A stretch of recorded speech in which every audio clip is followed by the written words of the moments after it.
मित्रांनो, माझं नाव आर्यन आहे. ही कहाणी माझ्या शेजाऱ्या राहणाऱ्या सीमाबद्दल आहे. सीमा माझ्यापेक्षा 2 वर्षांनी मोठी आहे आणि दिसायला एखाद्या अप्सरेसारखी. आमची फक्त ओळख होती, पण त्या एका रात्री नशिबाने आम्हाला खूप जवळ आणलं. माझे आई-वडील एका लग्नासाठी गावाकडे गेले होते आणि मी घरी एकटाच होतो. रात्री साधारण 11 वाजले असतील आणि अचानक दरवाजाची बेल वाजली. समोर सीमा उभी होती, थोडी घाबरलेली. तिने त्या रात्री काळ्या रंगाचा एक सुंदर टॉप घातलेला होता. तो टॉप तिच्यावर इतका सुंदर दिसत होता की तिच्या व्यक्तिमत्वाची ठेवण नजरेत भरत होती. तिला त्या रूपात इतक्या रात्री माझ्या दारात पाहताच माझ्या मनात तिच्याबद्दल एक खोल भावना दाटून आली. ती म्हणाली, "आर्यन, माझ्या घरातली लाईट गेली आहे आणि मला एकटं वाटतंय. प्लीज थोडा वेळ मी इथे थांबू का?" मी तिला नकार देऊ शकलो नाही. आम्ही खूप गप्पा मारल्या. तिने छान कॉफी बनवली आणि आम्ही सोफ्यावर बसलो. गप्पा मारताना मी सहज विचारलं, "समीक्षा, इतकी सुंदर मुलगी असूनही तुझा कोणी बॉयफ्रेंड नसावा हे शक्य नाही." ती थोडी लाजली आणि म्हणाली, "नाही रे आर्यन, आजवर कोणी तसं भेटलंच नाही." मी हसून म्हणालो, "माझंही तसंच आहे गं. तुझ्यासारखी कोणी भेटलंच नाही आजवर." माझ्या या वाक्याने ती गोड हसली आणि आमच्या नजरा एकमेकांत गुंतल्या. मी थोडा धीर एकटवून तिचा हात हातात घेतला आणि म्हणालो, "समीक्षा, का नाही आजच्या रात्रीपुरते आपण एकमेकांचे खास जोडीदार बनूया?" सुरुवातीला ती थोडी दचकली, पण जेव्हा मी तिच्या डोळ्यात पाहिलं तेव्हा तिथे नकार नव्हता. मी हळूच लॅपटॉपवर एक गाणं लावलं. आम्ही जवळ आलो आणि मी तिला पापी दिली. तिनेही तितक्यात मला प्रतिसाद दिला. तिचे डोळे भावूक झाले होते. आम्ही बेडवर गेलो. हळूहळू मी तिला पूर्ण मोकळे केले आणि तिच्या जीवनाचा हाताने अनुभव घेऊ लागलो. मग मी म्हणालो, "चल, आता जीवनाचा सुंदर अनुभव घेऊया." ती थोडी अस्वस्थ होत म्हणाली, "आर्यन, मी कधी सुंदर अनुभव घेतला नाही." मी तिला समजावलं आणि मी तिच्या जीवनात भावना टाकली. त्या क्षणी ती थोडी ओरडली. तिच्या डोळ्यात पाणी आलं, पण काही वेळातच ती त्या प्रवासात सामील झाली आणि मग आम्ही सुंदर वेळेचा अनुभव घेत राहिलो. शेवटी मी तिच्या जीवनात रंगाच्या 5-6 पिचकाऱ्या सोडल्या. सकाळी जेव्हा जाग आली तेव्हा खिडकीतून येणारा सूर्यप्रकाश काल रात्रीच्या सत्याची साक्ष देत होता. समीक्षा शांत बसली होती, पण तिच्या चेहऱ्यावर आता अपराधीपणा आणि भीती दिसत होती. ती म्हणाली, "आर्यन, आपण शेजारी आहोत. जर कोणालाही समजलं तर काय होईल?" मी तिला शांत करण्याचा प्रयत्न करत होतो. तेवढ्यात घराची बेल वाजली. आम्ही दोघेही हादरलो.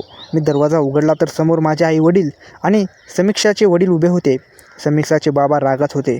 त्यांनी विचारलं, "समीक्षा काल रात्रीपासून घरी नाही आहे. ती इथे काय करते?" समीक्षाने अडखळत सांगितलं की लाईट गेल्यामुळे ती इथे आली होती. पण खरी भीती तेव्हा निर्माण झाली जेव्हा आईचं लक्ष माझ्या रूमकडे गेलं. आई म्हणाली, "आर्यन, तुझ्या रूममध्ये इतका पसारा का आहे? आणि हे काय आहे?" असं म्हणत ती रूममध्ये शिरली आणि माझ्या काळजात धस्स झालं. रात्री काय झालं होतं हे मला आणि समीक्षालाच ठाऊक होतं, पण रूमची अवस्था, बेडच्या चादरी अस्ताव्यस्त होत्या, उशा खाली पडल्या होत्या. आईने एक नजर पूर्ण रूमवर फिरवली. माझं लक्ष समीक्षाकडे गेलं. ती भीतीने थरथरत होती. तिच्या चेहऱ्यावरचा रंग उडाला होता. पण अचानक आई हसली. आई हसली. "अरे देवा, आर्यन, हे काय करून ठेवलंयस? गावाला जाताना तुला रूम आवरून ठेवायला सांगितली होती ना? इतका पसारा. समीक्षा आली तर तिला बसायला तरी जागा देशील की नाही?" आईने सहजपणे म्हटलं. माझ्या जीवात जीव आला. आईला काही संशय आला नव्हता. समीक्षाने सुद्धा सुटकेचा निश्वास सोडला. पण समीक्षाचे बाबा सुरेश काका अजूनही दारात उभे होते. त्यांचा चेहरा गंभीर होता. ते आईसारखे सहजतेने घेत नव्हते. समीक्षा अडखळत म्हणाली, "बाबा, काल रात्री खरंच लाईट गेली होती. मला खूप भीती वाटत होती, म्हणून मी आर्यनकडे आले. आम्ही फक्त गप्पा मारल्या आणि मी सोफ्यावर झोपले." सुरेश काकांनी माझ्याकडे आणि समीक्षाकडे एक संशयी नजर टाकली. त्यांच्या डोळ्यात काहीतरी होतं जे मला अस्वस्थ करत होतं. "बरं, चल आता घरी." ते एवढेच बोलले आणि समीक्षाला घेऊन गेले. त्या दिवशी दिवसभर मला कशातच लक्ष लागलं नव्हतं. आई बाबा लग्नाच्या गोष्टी सांगत होते, पण माझं मन त्या कालच्या रात्रीच अडकलेलं होतं. समीक्षाचं ते हसणं आणि शेवटी तिच्या चेहऱ्यावर दिसलेली भीती, सगळं काही डोळ्यासमोरून माझ्या जात नव्हतं. पण खरी अडचण तर पुढे येणार होती. 2 दिवस झाले. समीक्षा त्या दिवशी गेल्यापासून मला दिसलीच नव्हती.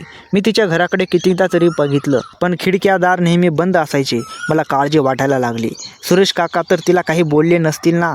3ऱ्या दिवशी सकाळी मला एक मेसेज आला अनोळखी नंबरवरून. मेसेजमध्ये फक्त एक पत्ता लिहिलेला होता आणि खाली लिहिलेलं होतं, "भेटायला ये एकटाच." मला वाटलं समीक्षा असेल. मी आईला सांगितलं की मी मित्राकडे अभ्यास करायला जातोय आणि आता लगेच निघालोय. तो पत्ता शहराच्या बाहेर एका जुन्या बंद पडलेल्या गोदामाचा होता. तिथे पोहोचलो तेव्हा अंधार खूप पडलेला होता आजूबाजूला कोणीच नव्हतं. मी गोदामात शिरलो. आतमध्ये धूळ आणि जळमट होती. एक छोटासा बल्ब जळत होता. तिथे एक खुर्ची ठेवलेली होती आणि त्यावर कोणीतरी बसलेलं होतं. मी जवळ गेलो आणि मला धक्काच बसला.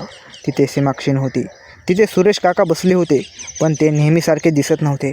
त्यांच्या चेहऱ्यावर एक विचित्र हसू होतं, शांत पण तितकंच भयानक. आर्यन, ये, मी तुझीच वाट बघत होतो, ते शांत म्हणाले. त्यांचा आवाज नेहमीपेक्षा वेगळा वाटत होता, जणू काहीतरी दडवून ठेवल्यासारखा. माझी घाबरगुंडी उडाली. काका, तुम्ही इथे? आणि समीक्षा कुठे आहे? ते हसले, पण त्या हसण्यात काहीतरी अघोरी होतं. समीक्षा, ती तर तिच्या जागी सुरक्षित आहे, पण तू मात्र सुरक्षित नाहीस. आर्यन, माझं मन जोरजोरात धडकू लागलं. म्हणजे मला काही समजलं नाही. सुरेश काका उभे राहिले आणि माझ्या जवळ आले. तुला वाटलं मला काही समजलं नाही? त्या रात्री काय झालं ते मला सगळं माहीत आहे. समीक्षाने मला सगळं सांगितलं. माझ्या पायाखालची जमीन सरकली. समीक्षाने सगळं सांगितलं, पण ती इतकी घाबरलेली होती. आर्यन, तुला काय वाटतं? समीक्षा एक साधी भोळी मुलगी आहे. तुला माहिती नाही आहे तिच्या मागे काय काय इतिहास आहे, सुरेश काका म्हणाले आणि गोदामाच्या एका भिंतीकडे चालत गेले. तिथे एक जुनं कपाट होतं. त्यांनी ते कपाट उघडलं. आतमध्ये काही फाईल्स आणि काही फोटो होते. त्यांनी एक फोटो काढला आणि माझ्यासमोर धरला. तो फोटो बघून मला धक्काच बसला. त्या फोटोत समीक्षा एका मुलासोबत उभी होती. तो मुलगा मला ओळखीचा वाटत होता, पण कोण ते आठवत नव्हतं. हा राहुल, समीक्षाचा आधीचा बॉयफ्रेंड, सुरेश काका म्हणाले. आणि हा आता कुठे आहे तुला माहिती आहे का? मी नकारार्थी मान हलवली. हा गायब आहे. 2 वर्षापासून. माझ्या मनावर काटा आला. गायब म्हणजे? सुरेश काका माझ्या अगदी जवळ आले. त्यांचा चेहरा माझ्या चेहऱ्याच्या इतका जवळ होता की मला त्यांचा श्वास जाणवत होता. राहुल आणि समीक्षाचं खूप प्रेम होतं, पण राहुल अचानक गायब झाला. कोणालाच माहिती नाही तो कुठे गेला आहे. पण मला संशय आहे आर्यन, मला संशय आहे की समीक्षाला माहीत आहे राहुल कुठे आहे. मला काही समजत नव्हतं. समीक्षा, ती अप्सरेसारखी दिसणारी मुलगी असं काही करू शकते? पण काका, मला हे सगळं का सांगतायत? मी विचारलं. ते पुन्हा हसले. कारण आता तू सुद्धा त्या सुंदर अनुभवाचा भाग झाला आहेस. आर्यन, समीक्षाने तुला निवडलं आहे, जसं तिने राहुलला निवडलं होतं. माझं डोकं चक्रावून गेलं.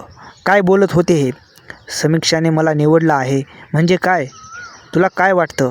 त्या रात्री लाईट्स खरंच गेली होती? तुला काय वाटतं ती अचानक तुझ्याकडे आली? हे सगळं एक प्लॅन होता आर्यन. तिने तुला जाळ्यात ओढलंय. सुरेश काकांचा आवाज आता गंभीर झाला होता. माझ्या मनात संशयाची पाळ चुकचुकली. काल रात्री समीक्षाची भीती, ती अपराधीपणाची भावना, हे सगळं नाटक होतं. आर्यन, तुला आता सावध राहायला लागेल, सुरेश काका म्हणाले. समीक्षा दिसायला सुंदर आहे, पण तिच्या मनात काय चाललंय हे कोणालाच कळत नाही. तिने राहुलचं काय केलं हे अजून एक गूढ आहे. आणि आता तू. ते एवढंच बोलले आणि गोदामातून बाहेर निघून गेले. मी तिथेच उभा राहिलो, सुन्न होऊन. काय करावं काही समजत नव्हतं. सुरेश काकां जे बोलले ते खरं होतं का? समीक्षा, माझी गोड शेजारीण, एक गुन्हेगार असू शकते. मी घरी आलो. आई बाबा झोपले होते. मी माझ्या रूममध्ये गेलो आणि बेडवर आडवा झालो. डोक्यात सुरेश काकांचे शब्द घुमत होते. तिने तुला जाळ्यात ओढलंय. पण मला ते पटत नव्हतं. समीक्षाचं ते प्रतिसाद देणं, तिचे डोळे भावूक होणं, हे सगळं नाटक असू शकतं. दुसऱ्या दिवशी सकाळी मी समीक्षाच्या घराकडे गेलो. दार वाजवलं. समीक्षाने दार उघडलं. ती नेहमीसारखी सुंदर दिसत होती. आर्यन, काय झालं? तिने विचारलं. तिचा आवाज शांत आणि नेहमीसारखाच होता. समीक्षा, मला सुरेश काका भेटले होते काल. मी थेट विचारलं. तिच्या चेहऱ्यावरचा भाव क्षणभर बदलला, पण तिने लगेच सांभाळून घेतलं. बाबा, ते तुला कुठे भेटले आणि काय बोलले? मी गोदामातल्या भेटीबद्दल सगळं सांगितलं. राहुलबद्दलही सांगितलं. समीक्षा शांतपणे ऐकत होती. मग ती हसली. आर्यन, तू बाबांच्या बोलण्यावर विश्वास ठेवतोय? ते थोडे मानसिकदृष्ट्या आजारी आहेत. राहुल माझा बॉयफ्रेंड होता, हे खरं आहे, पण तो गायब नाही झाला. तो परदेशात गेलाय अभ्यासासाठी. बाबांना वाटतं तो गायब झालाय, कारण त्यांना आमचं नातं मान्य नव्हतं. मी गोंधळलो. सुरेश काका खोटं बोलत होते की समीक्षा? विश्वास ठेव माझ्यावर आर्यन, समीक्षा म्हणाली आणि तिने माझा हात हातात घेतला. बाबांना आपल्याबद्दल काहीच माहिती नाही. ते फक्त तुला घाबरण्याचा प्रयत्न करत आहेत. मला समीक्षाचं बोलणं खरं वाटायला लागलं. सुरेश काकांचं ते विचित्र वागणं, तो बंद गोदामातला पत्ता, हे सगळं एका मानसिक रुग्णाचं काम असू शकत होतं. पण तो फोटो, राहुलचा तो फोटो, मला त्याच्याशी बोलायचं आहे एकदा, मी म्हणालो. समीक्षाने थोडा विचार केला. बरं, देते मी तुला, पण आत्ता नको, तो सध्या बिझी असेल. तिने मला नंबर दिला नाही. त्या रात्री मला पुन्हा तोच नंबरवरून मेसेज आला, पण यावेळी मेसेजमध्ये फक्त एक लिंक होती. मी ती लिंक उघडली. एक ऑडिओ फाईल होती. मी ते प्ले केलं. काहीतरी आवाज येत होता आणि एक मुलाचा आवाज आला, घाबरलेला, अडखळणारा. समीक्षा, प्लीज मला सोड, मी कोणाला काही सांगणार नाही, प्लीज. आणि मग समीक्षाचा आवाज, शांत पण थंड, राहुल, तुला माहीत आहे ना, मी जे करते ते आपल्या दोघांच्या चांगल्यासाठीच करते. आता शांत राहा. आणि ऑडिओ बंद झाला. माझ्या मनावर शहारा आला. तो आवाज राहुलचाच होता. आणि समीक्षा, ती जी बोलली, माझं डोकं फुटायची वेळ आली. सुरेश काका खरं बोलत होते. समीक्षा, ती खरंच राहुलच्या गायब होण्यामागे होती का? आणि आता मी पुन्हा साक्षीच्या घराकडे धावलो. दार वाजवलं, पण कोणीच उघडलं नाही. खिडकीतून मी बघितलं. आत अंधार होता. सुरेश काकांचे घरही बंद होतं. कुठे गेले हे लोक? मी घाबरून घरी आलो. काय करावं काहीच सुचत नव्हतं. पोलिसांना सांगावं, पण पुरावा काय? तो ऑडिओ, तो खरा आहे की खोटा, हे कसं सिद्ध करणार? रात्रभर मला झोप लागली नाही. सकाळी मी पुन्हा साक्षीच्या घराकडे गेलो. यावेळी दार उघडं होतं. मी आत शिरलो. घर रिकामं होतं. सगळं सामान हलवलेलं होतं. कुठे गेले हे लोक? इतके अचानक मला सुरेश काकांनी दिलेली ती फाईल आठवली. गोदामात. मी पुन्हा त्या गोदामाकडे गेलो. दिवसा उजाडात ते गोदाम अजूनच भयानक वाटत होतं. मी आत शिरलो आणि त्या कपाटाकडे गेलो. कपाट उघडं होतं. आतल्या फाईल्स गायब होत्या. एक कागद खाली पडलेला होता. मी तो कागद उचलला. त्यावर राहुलचा फोटो होता आणि खाली काहीतरी लिहिलेलं होतं. मी वाचलं आणि माझं मन गोठलं. त्या कागदावर लिहिलेलं होतं, राहुल गायब झाला कारण त्याने सुंदर अनुभव घेतला नाही. तू घेतलास आर्यन, आता तू आमचा झालास. लवकरच तुला पुढचा अनुभव मिळेल. आणि खाली समीक्षाची सही होती. मी तो कागद हातात धरून तिथेच उभा राहिलो. गोदामातल्या अंधारात मला अचानक समीक्षाचा हसण्याचा आवाज आल्यासारखा वाटला. शांत, थंड आणि भयानक. राहुल गायब झाला नव्हता तर. आणि आता पुढचा अनुभव म्हणजे काय? मी खरंच समीक्षाच्या जाळ्यात अडकलो गेलो होतो. सुरेश काका खरंच मानसिक आजारी होते की ते मला सावध करण्याचा प्रयत्न करत होते आणि समीक्षाने त्यांनाही? मला काही समजत नव्हतं. मी गोदामातून बाहेर धावत आलो. पण बाहेर समीक्षा उभी होती. तिच्या चेहऱ्यावर पुन्हा तेच गोड हसू. पण तिच्या डोळ्यात आता मला अपराधीपणा किंवा भीती नाही, तर एक वेगळाच चमक दिसत होता. आर्यन, ती शांत स्वरात म्हणाली. मित्रांनो, तुम्हाला या गोष्टीचा पुढचा भाग पाहायला आवडेल का? तर लगेच या व्हिडिओला जास्तीत जास्त लाईक करा आणि कमेंटमध्ये भाग 2 लिहायला विसरू नका. जर हा व्हिडिओ 500+ लाईक्सला गाठला तर मी पुढचा भाग लगेच घेऊन येईल. तुमच्या सपोर्टमुळेच गोष्टी सुरू राहतात. धन्यवाद.